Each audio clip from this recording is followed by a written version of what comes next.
మీ రూపంలో డిప్యూటీ స్పీకర్గా మీరు ఉండటం నాకు నిజంగా చాలా చాలా ఆనందంగా ఉంది.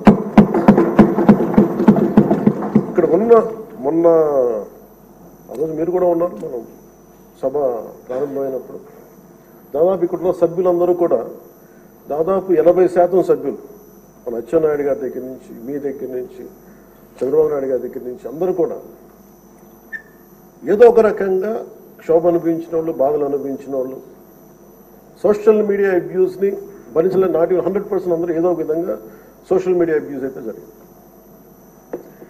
ఇలాంటి పరిస్థితుల్లో మనందరం కలిసికట్టుగా ఉండి ప్రజాస్వామ్యాన్ని కాపాడినందుకు మనస్ఫూర్తిగా ఈ సభకు నేను మనస్ఫూర్తిగా ధన్యవాదాలు చెప్పుకోండి మీతో.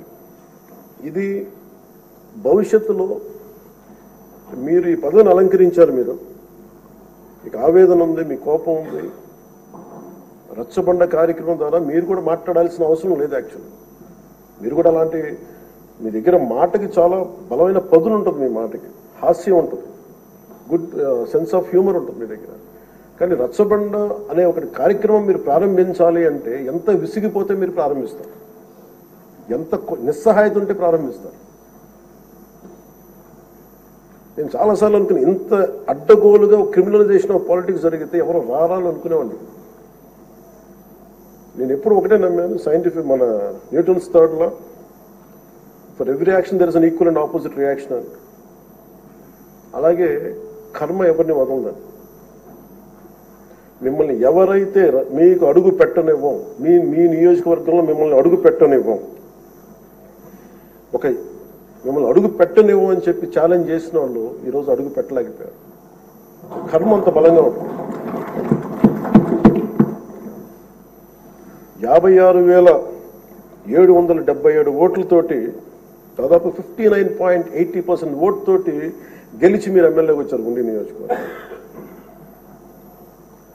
ఈ రోజున వాళ్ళకి వైనాట్ 175 అలా అన్న మాటల దగ్గర నుంచి కానీ ఈ రోజున అడుగు పెట్టడానికి కూడా భయం ఉంది.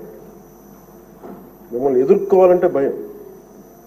ఎందుకు మనం వ్యవస్థల్ని కాపాడాలి, ఎందుకు రూల్స్ పాటించాలి అంటే మనిషి అధికారం మదం ఎక్కి అహంకారంతో ఉంటే ప్రకృతిలో ఏమీ జరగదు, ఏమి అనుకోవడానికి లేదు.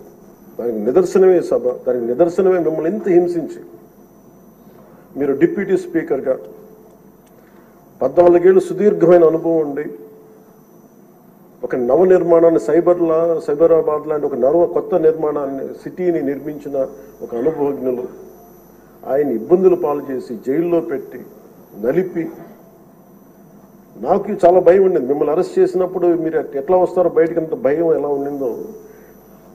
గౌరవ ముఖ్యమంత్రి గారిని ఆ రోజున అరెస్ట్ చేసినప్పుడు నాకు చాలా ఆవేదన ఉండింది. ఏం జరుగుతుందో లోపల, ఏం చేస్తారు.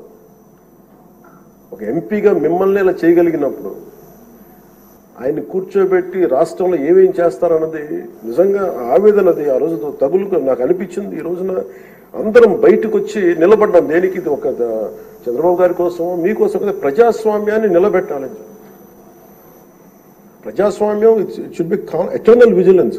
మనకి ఎటర్నల్ అంటే నిరంతర పహారా లేకపోతే మనకి సరిహద్దుల్లో దేశం మన హద్దుల్ని ఎలా కాపాడుకుని నిరంతర పహారా అవసరము.